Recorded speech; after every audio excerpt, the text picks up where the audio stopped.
Yeah, hello everyone. It's really blinding out here. It's very, I'm not very used to that. It's very nice to meet you today. My name is Elena, as it was mentioned before. I'm a partner at Fly One Ventures. We invest at early stages across Europe and a little bit in North America, and we do support a lot of founders from the CE. Today I wanted to talk and discuss the topic that has been, very burning for me for years now, since I joined the VC industry 6 years ago. And I wanted to discuss it with the fellow female representatives of venture capital industry. And I would like to start with a question. There are not so many Czech-writing women in venture capital right now. In Europe, in the US, according to different researchers, it's around 14% at this point. Why do you think it's very hard for female investors to enter the industry and to grow into partners or to join the investment teams? We can start with Linda. Yeah, right off the bat. So firstly, it's great to be here. I think that it depends a little bit on the geography. I think that it's easier in the emerging markets. Like, for example, in Estonia, it's easy to get your foot in the door overall into the industry because of the fact that it's new. A lot of funds haven't been around for a long time, so the timing seems to be right, and it's giving more people the opportunity to get experience. So I think that, firstly, it should be easier from that perspective. I think that where we do see a lot more women coming into the newer ecosystem is, for example, Norway. I was recently in one of their events, and they made a very conscious effort in getting women into partnership roles, and they've had some really creative ways of starting new funds. And really, I think that the representation was showing in these smaller funds and really getting, again, your kind of initial partner role, I think, seems to be interesting there. But I think overall, it's just the fact that in the financial services industry, which has predominantly been the industry which has fueled the venture capital industry, at least in Europe, and the consulting industry also has been very male-dominated. So the people who have been in responsible roles there, or maybe have had this upper leg, I think, that have done it, it is, I think, changing as well. I think it's a cross-industries problem. Again, my background is in executive search and leadership advisory. I think there are systemic changes as well, why women aren't getting to these responsible kind of positions, such as, they take majority of the household care, they take a lot more on outside of work, meaning they have less time to network, less time to work on their careers, meaning they take maybe a step back from pursuing careers. So a lot here to kind of look at, but I think that it's systemic and oftentimes unintentional things that prevent us from getting into more of those positions. Well, my name is Victoria Trumbel. I come from Lithuania, so I don't really think that we have this challenge in Lithuania. We have very strong, numerous GPs. Sandra Goldbrecht from Baltic Sandbox Ventures, Daiva Rakauskaitė, Business Angels Fund, Rita Sakos from the Angels Community, Jonė Vaitulevičiūtė from First Pick. I myself, I manage VC fund. So as Linda said, it depends on the geography and depends on market circumstances. And yeah, while traditionally I think there are some historical reasons, I myself in finance 30 years, I've been always, except for probably the last 5 to 7 years, I was the only woman among decision-making men, so it takes time. And then, as you progress, I have this favorite saying, which, frankly speaking, quoting Madeleine Albright, there is a special place for women in hell that don't help other women. So if there is a saying, old, white, man, whatever club, we should, and in fact we have a club, Women with Wings. Yesterday we had a side event, so we should support each other, introduce each other to the network, introduce each other to the pipeline, and then after the door is opened, it's really up to you to deliver and show that you are capable of doing this job, because VC job is not an easy one, so you have to be skilled as well. Milana? As Victoria was speaking about Lithuania market, I will speak of the Polish market, and I do think there is a problem on the Polish market with the number of women in partners position in Poland. As far as I know, only a couple of women in the Polish funds on the partner positions. As myself, I'm a principal, and I do feel that there is a lack of mentorship from the women who are partners in different VC funds, but in a broader sense than we might think.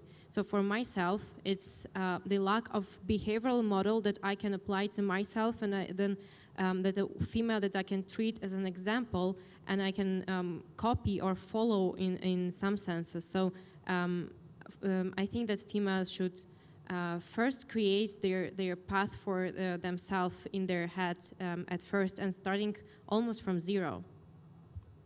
Victoria, actually, I have a question for you. So you mentioned that the situation in the Baltic countries, like among Baltic VC funds, is a bit better in terms of diversity. Why do you think it is so in Baltic countries, and what kind of examples can you bring to the other countries from the Central and Eastern Europe? Probably I wouldn't see, any systematic examples or changes. It just happened because we had strong professionals who, despite all the hurdles that we had, just moved ahead, and we saw the opportunity, we took the opportunity. But I very much support what you said. And again, sometimes I myself also a full member of Leader Association, which is somewhat equivalent of Novatori in Latvia.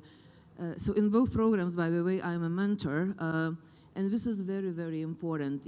Again, I'll probably touch a political question if you wish, but I'm not really in favor of quotas. But what I'm very much in favor of the network support and mentoring, because this is needed. Challenges, there are a lot of challenges. Another aspect that I would like to emphasize, that we need to have this discussion in a mixed environment. If we will speak only among women, we will understand each other from the blink of the eye, but that will not bring a change. And like yesterday, I was sharing the story. Recently, I spoke with some friends, men friends that I have, that I never had an issue, in dealing in business because I'm a woman. And I was, expressing some of those concerns that other ladies have, and I said, Victoria, what are you talking about? Look around, there are so many VCs, we have president of the state, prime minister, parliament speaker. I mean, are you a loser or what? And first I thought, how come, you are my friend, why are you saying me this? But then I started listening, and what I understood, and that's where the biggest challenge is, wise men who treat women as humans, we simply don't understand the issue. And if we don't understand the issue, we cannot help to solve it. So we really need to find a way to talk together and to really see the value in different views, because I personally really like contrarian views. I may not agree with every question or aspect or comment, but that would help me think. And all the challenges that I see in my professional way, I take as a training. It made me a better professional because I had to overcome them. But mentoring is of critical importance, and again, I can only reiterate, let's build a community and let's help each other to succeed. Thank you. Actually, regarding the contrarian views, so there was this interview, I think, or a podcast on Sifted some time ago, which caused some noise on the social media, where I think one of the partners of Hoxton Ventures mentioned that it's very hard to get a female partner for their fund. And he mentioned several reasons, but what was interesting to me is the mentorship part. I think that the article somewhat implied, maybe the wording was wrong still, I'm not sure about that, but implied that it's harder to mentor women in general, in venture capital. Can you share any good examples of mentorship that you got in your professional development that actually helped you grow as a professional and personally too? Linda, we can begin with you. You were smiling. No, it's just I read that article as well, and I kind of tried to understand what he meant by that, and where he could have come from. And I think that there's a lot of mentors around me, overall, and I start from simple things. It's firstly the family around you is your first mentors, right? How you see the world. So I've been very blessed to always been raised as you're an equal. I've never been told that I should be different as a woman, so therefore I don't consider myself any different. So I think that was the first good mentorship, is that you yourself don't doubt in yourself. And many others don't have that, so I see that as a first thing, because that's where it all begins. I think overall as well, that courage of in myself has asked, I always ask for help if I don't know something. So whether it's been teachers, whether it's been, I did a lot during kind of high school with politicians and a lot of these different extracurricular activities, and you learn so much about, how to be a leader from those people, because they're used to swaying public opinion and et cetera. And I think that a lot of the people around me have shaped me across time. I think that I have been in a position where I've had to ask for mentorship, I think, throughout my career. I don't think that that's been offered to me ever. And I think that, again, that's put me in a slightly advantaged position because of the fact that, it's again, a character trait that I've been fortunate enough to have, and I didn't have to, knowingly develop it. But I think that you take everything from every situation, and having curiosity has been, I think, the biggest thing, and the mentors are truly endless. I think that, working with a team every single day, we're very fortunate to be a very collaborative team. There's no such thing as stupid questions, and it benefits me a lot. Sometimes in the middle of a deal flow meeting, I'll go what is this? Can you explain to me? And you get a slightly shouldn't you know this? But then it's okay, I'll explain to you what it is, and then I can go and take it away with me. And I think that no stupid questions, being open, asking for feedback constantly and thoughts, and finding sparring partners and et cetera. But I do have to say, I haven't yet been privileged enough to find someone within VC who's been this global or looking at someone to thinking this is what I want to become, someone who's achieved that in a female partner role yet. I think the Baltic, it's been very new, the VC industry overall. So finding someone who's been 10 years doing in a partnership role and can help me, very similarly what you explained, to find myself already somewhat in a role, or finding a leadership style that I myself would want to have, it does put you in a position where the mental kind of load of having to reinvent the wheel to a certain extent for yourself is it is a little bit bigger of a task. It's actually very interesting in terms of the opinions and the examples that you mentioned, because we have this small exercise in our fund in which we, as partners, do not share the opinions about certain companies with our junior employees, and first we listen to their opinions and their decision, do you want to pass or do you want to say yes, eventually to them. And afterwards, we only speak, because otherwise they're getting very biased eventually. So sometimes it's a very interesting exercise just to hear their thoughts and analysis, and sometimes it gives you some unbiased views. Maybe they did some additional research that you didn't think about, which is also a very interesting way to kind of mentor people. Sorry, Victoria. Well, to continue on mentorship, I should probably say that I haven't really had a mentor myself, and I, in fact, have a hilarious experience, because once I asked, two business leaders, would they agree to be a mentor? And they said, no, I won't, because you're a woman, and people will get, wrong assumptions. How come I mentor a woman? I thought, well, okay. But, that part, that story putting apart, I think everyone has, first of all, to have self-respect. If you don't respect yourself, nobody will.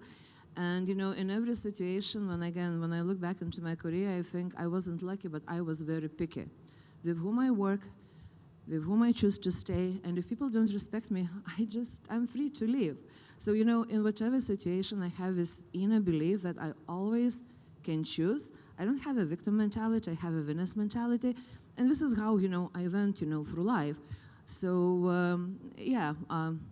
I haven't had mentor myself, but I am a mentor to the other, entrepreneurs, women.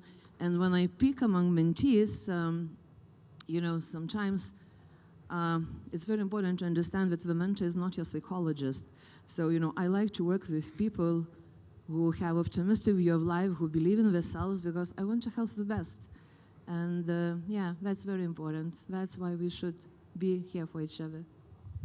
To continue what Victoria just said about being picky, I do agree, but I got a very useful piece of information, which is maybe not very female related, but this pickiness I extrapolated to the companies that I am talking to. And when I joined Underline Ventures, I had a huge fear of missing out on companies, and I had difficulties with the decision on passing on some startups. And I asked my boss of how should I pick the startups that I want to invest in, and what if I miss the next unicorn? And he told me that it's not the matter who you don't invest in, it's the matter who you do invest in. And it helped me to be very aware of my time. It might be not female related, but I think it's the most useful piece of mentorship that I got.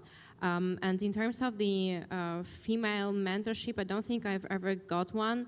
I was lucky enough to work with companies that I even had no idea that I'm somehow might be perceived different, same as Linda, that nobody treated me differently, and only when I noticed that there are some panel discussion on this topic or like some podcasts on the topic on articles, I thought that it might be a problem in a broader context, not more for myself right now, because I got really lucky, but in a broader context, it is a thing.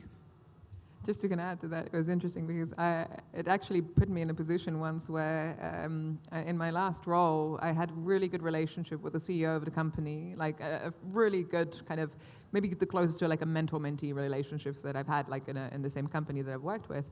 And therefore, like, you know, after work in the UK and London, it's very common to have drinks outside, like, you know, some beers and whatnot. But it was almost always, the business talks were reserved with the male associates of the fund. And they were the ones who were like utilizing that the most. And as I was spending time there as well, someone thought it would be interesting to say to HR or useful that, you know, Linda's spending a lot of time there and I'm concerned for her. No one had reported to HR that they're concerned for any of the male associates spending time with the executive team. But because the executive team was all male, it was kind of like, is it appropriate? And if someone had come to me and asked me, like, do you feel safe? Do you feel, like, respected? Do you feel like, you know, yada, yada, yada, you know, I would have still been like, okay, why are you asking? But it's fine. Like, do you not have faith in the whole, like, the leadership of your own company? But it's just, yeah, on the other side of, like, someone else discriminating you from the outside, it was an interesting experience. Yeah, actually, I had a fun case too. Like, it's if we are talking about fun cases, I think that one of the founders to whom our GP spoke, like, basically just to clarify, I joined the fund since the very beginning, and I worked with our general partner for a while, and we have a very great working relationship, and he is a very great mentor and everything. And once one of the founders somehow assumed that I was his wife, and he was like, why do you employ your wife? And I'm like, whose wife? Like, do you see a ring in this finger? Yeah, I was so surprised. I mean, there are so many ridiculous cases. They happen sometimes, but I guess it happened to almost everybody probably in this field. But yeah, that was Speaking fun. of ridiculous cases, I think each of us who have achieved something in finance or other male-dominated industry, like now I do defense investments, and believe me, you know, what kind of, you know, comments sometimes I'm having. I remember the story which, in fact, the Duchess of Sussex, Susan, has told Sophie, when she was visiting Lithuania, because I really would like to repeat that event in Lithuania in the Baltics. So instead, like, again, victimizing yourself, like, we need equal rights, we're not respected, whatever, there was an event where highly achieving executive women were sitting on stage, like we sit on the panel, and we were simply sharing all those anecdotic, hilarious, sometimes not really funny, but I mean, it's really how you view. I always make jokes, you know, for myself, entertain myself out of those situations. And in the audience, there was a very specific audience. It was executive men with teenage daughters or young women daughters. And again, it was no, you know, preaching. It was just sharing what the life really is. And then those men reacted like, oh my God, I don't want my daughter to go through this. So it became personal. And then they said, now I'm coming back to my large corporation and I'm starting the change. So this is what we need. We need to understand the issue. If we don't understand the issue, we'll not be able to resolve it. But again, I could share so many laughing stories. Well, like one maybe example, I was doing M&A, so just because I was a woman, only my title was written on the card, you know, chairman of the board, whatever. And I took a junior intern, like really tall, nice guy, but I brought him to carry my suitcase, kind of. And we arrived at the Target visit, and, the man owner of the company came down to see us, and I'm not existent. I mean, he's not looking at me. I'm giving my hand to shake. My hand hangs somewhere in the air. And then I'm, okay, I know what will happen next. So I quietly, smile. We go up to the office. Then we sit down at the table to start the meeting, and then we exchange cards. So that poor guy, he was red like a beetroot all the meeting because, he understood his mistake. I could have, be insulted, whatever. I just handled it, with ease and grace, and I could have a good laugh at those situations. I love this Sun Tzu saying, the best victory is without a war. Sometimes it's best to laugh, but not just laugh. Change is needed. Nice story time. But we can move on to the more serious questions. So Victoria, I think it was you who mentioned that you do not condone introducing any kind of quotas into VC funds. But Linda, what do you think about quotas in general? Should we have quotas on the number of companies, of female-founded companies that we invest in, or should we have a quota on the number of female representatives of the investment team, basically, in the VC funds? Firstly, I think that quotas aren't bad. I think that they work at the end of the day. You have a reason, you have a target. For some people, it just works to have something clear, very cut. And also, it takes away a lot of these unnecessary questions, do we need it? When do we need it? How do I get it? And it just very much focuses on get it. So from that perspective, I'm not against quotas. I'm not against people just saying we need a woman, who can we call? Because, recently I was at the lunch and I was the only woman out of 30 people in the meeting, and it was a tier 1 international fund that had hosted the lunch. Oh my God. Right? So I would have been very happy if there would have been a female quota for that lunch. And I'm also very happy to be the token woman. As long as there's a woman in the room, I'm happy to initially be included because of that, because I have faith in myself that, and in time I can kind of build on that. I get this first opportunity, I get that in there, and then I can build on that, and that's on me then. Then I take the responsibility of I need to keep this, I need to show that there's more to it and prove myself in that situation. So as long as there's an opportunity, that's fine. That being said, I don't think that there's any point in going crazy with quotas either. I think that what will happen is a lot of resentment. We already see that in certain cases already. It's why do we need it? Or why is there so much discussion about this? And so I think that change does need to come at a sustainable pace. And there's always going to be some resentment, but I think keeping that away from distracting you from the main thing, I think it is important. So when it comes to, for example, investments, at the end of the day, we're here because we have a responsibility for our LPs. And there are different LPs. What they expect out of this, I think majority still want money, but there are many who have other types of priorities and who want to support the ecosystem, or they have similar values to your team and your fund and things like that. So from that perspective, if your fund is able to look, for example, there might not be many venture cases in the companies where women are founding them, and there's studies among that, right? That women start companies in education technology or HR tech, and the venture scene is a little bit more difficult in those. And as investors, we try to look at market by markets, and some just aren't that as attractive, which is a problem by itself. But overall, I think we should talk about it. I think we should find solutions. I don't think there's a fix-all solution. I think that there are things that each and every single fund can do. And I think that for us, we've been fortunate enough that in our second fund, out of the investments made thus far, 40% have been into female CEOs. So in that sense, if you can do it in deep tech, you can do it in anywhere. So I think that, let's talk about less around, there are options to do it. It's a question, does it work at scale? So yeah, some quotas, they're fine, case by case, depends on the situation. Speaking of myself about quotas, I do not support this initiative because in theory, it looks great, but in practice, it might lead to a situation where, let's say, the fund should allocate 20% of their capital in female-led businesses, and it disturbs the investment decision. they will invest in startups only because they're female-led, and it might lead to a situation where these companies are underperforming, and it will be hurting the reputation of female founders overall. Just as I'm outnumbered, a quick just example is like for my former role, like we were working with a publicly listed company in the UK, and they were looking for a board member, and they had to hire a woman because that was the only position available on the board, and they hadn't hired a woman, and they had, as they're a publicly listed company, they had to hire a woman. Almost none of the board members actually wanted to hire a woman. It wasn't like, well, why do we need this quota, yada, yada, yada, and I was like very upset, but we still had to find this person. And there was also very specific criteria for skills that this person had to have, like what was missing from the board at the time. We found some really, really strong candidates, and then we made the hire. And we always do these like due diligence afterwards, like after like 6 months, we call them back. It's like, how is everything? Everything's fine, great.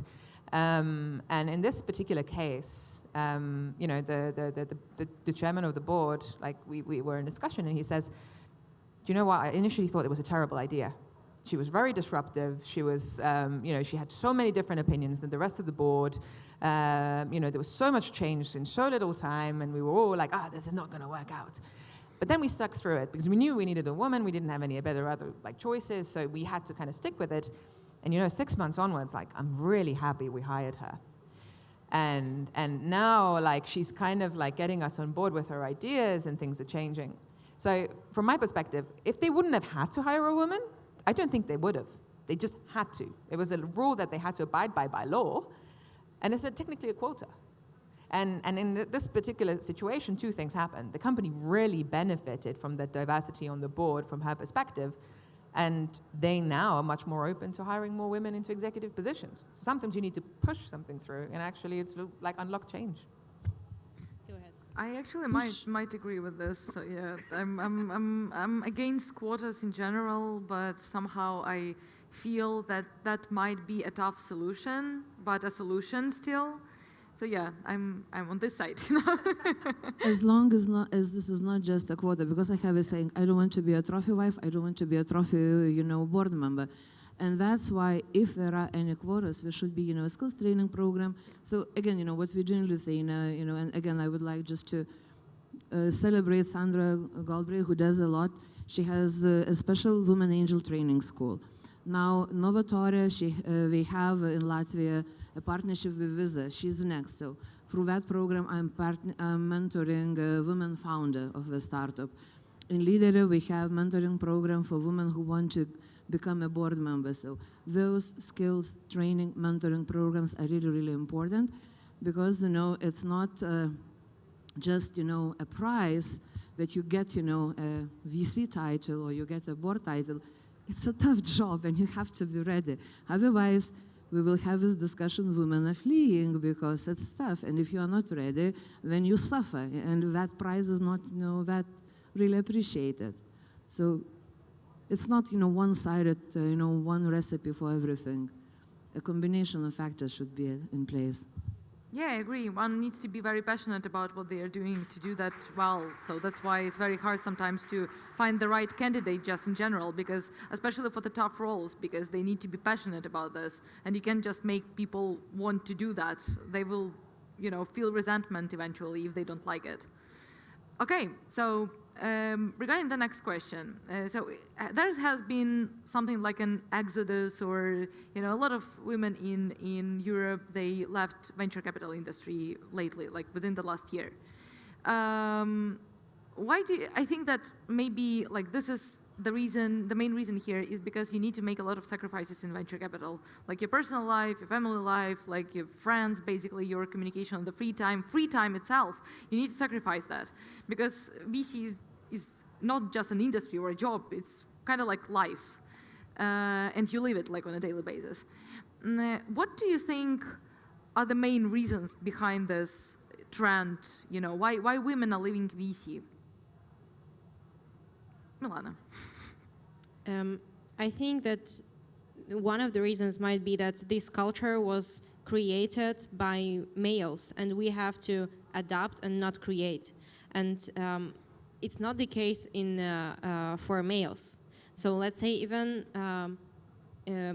even about getting a job in a VC as a principal or partner, those are usually closed roles, only for silent recruitment, invite only, and usually these are the candidates are found through a network of partners. And it's obviously easier for a male to ask out for a beer during the evening another man rather than a woman, because it might be perceived differently. So in terms of personal connections, it's easier man-to-man rather than the cross-gender personal connections. And it is the case that the more females are in the partner positions, the more females that will also invite. I guess it's partly to do, I agree, the way that the kind of the industry works. I guess a lot of the maybe funds themselves aren't necessarily great at nurturing talent because of the nature of the job. Like many people become investors because of the fact they want to invest, they want to work with portfolio companies, and et cetera. And I've heard this from quite a few, like for example, solo GPs, they said that they would never hire anybody because of the fact that they don't want to manage, they want to just invest.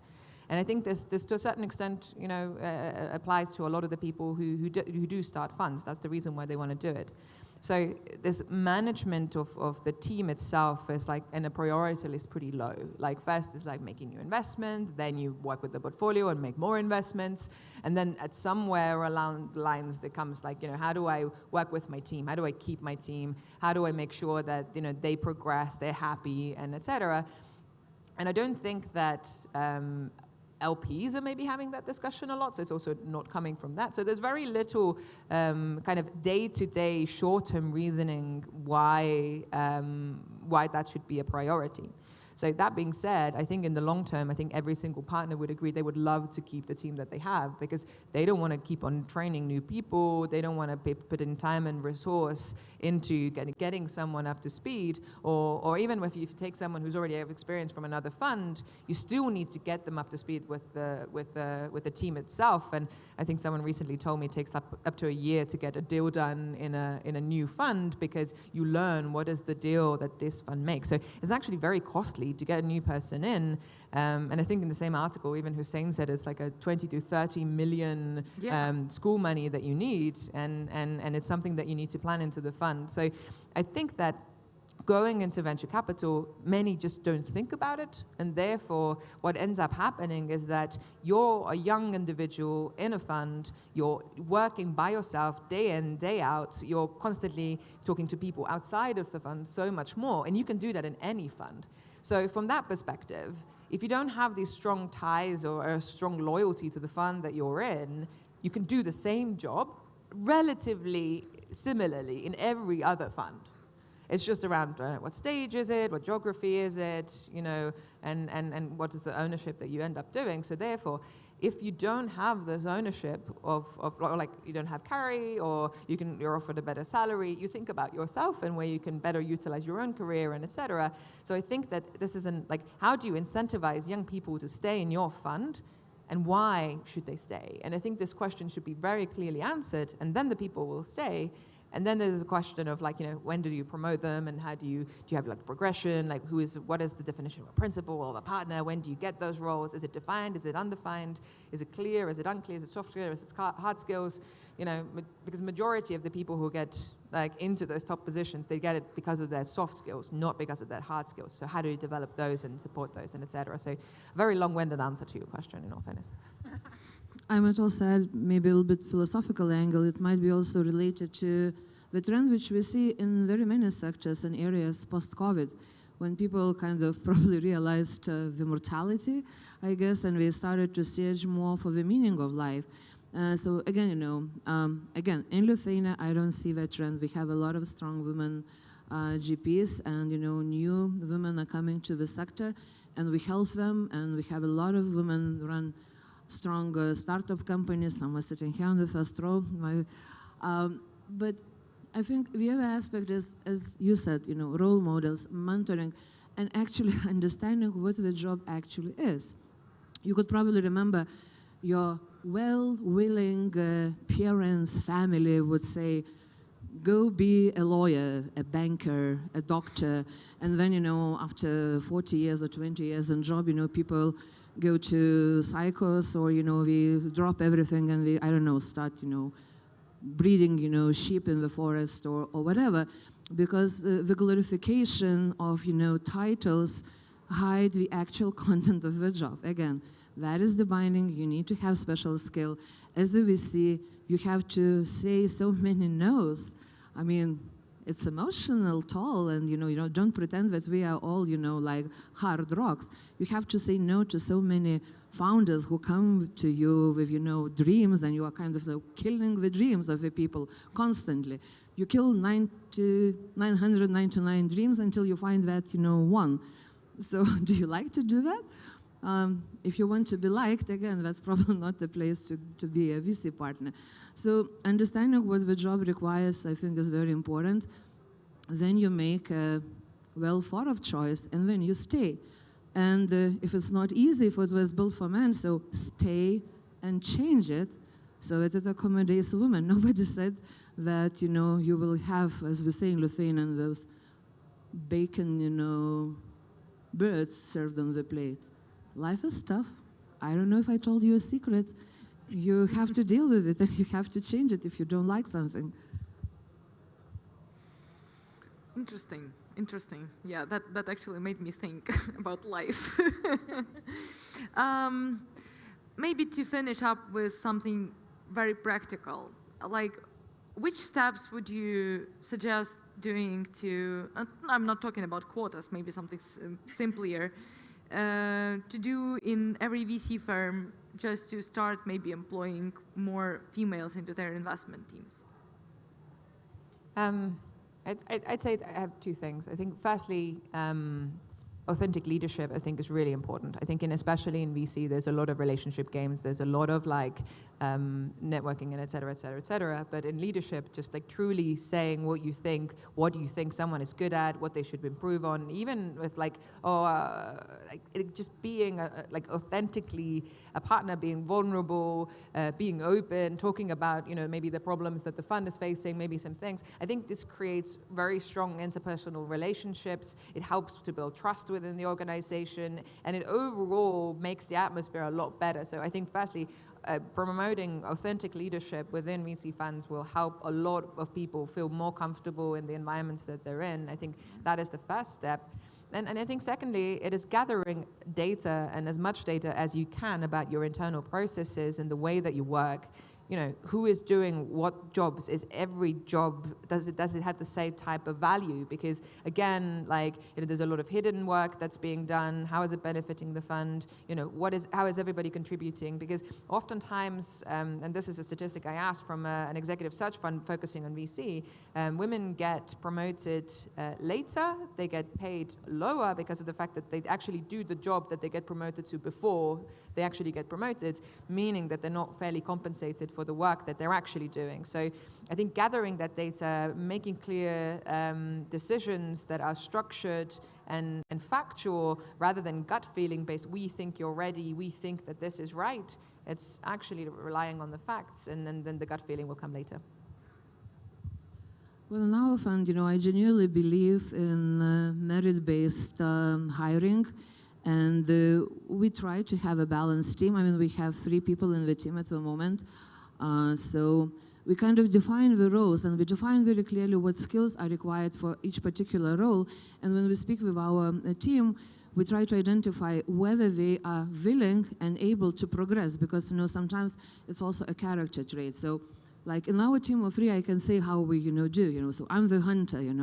I hunt the deals, I run negotiations, I make decisions. So that requires certain skill and experience. Then our investment manager, as I joke, after I hunt, he has to prepare the steak and invite everyone to the table who is supposed to be invited. Basically, he has to run the process very smoothly and do it very professionally. And our analysts, they have to prepare tools for us. So they have to be able to process a lot of information, make summaries, make conclusions. And it's not about gender, it's about the analytical mind, whether they have it or not. So this is what we look. We have very clearly defined skill set, and then we try to find the right people for the right position. And we also, even when we hire, what we do, it's not me who hires people. Our team first meets, and if we like each other, only then we escalate, and I meet only the shortlist, because we will have to work together, so we have to have common chemistry. And then it works. So a very quick one from my side. One, if it has to be a very practical one for VCs that are not ready for hiring female partners, it might be just attending such discussion panels as here to understand the voice of females and maybe to slightly change your mindset towards the female partners. Maybe in the future, maybe not right now, but at least trying to go into this direction.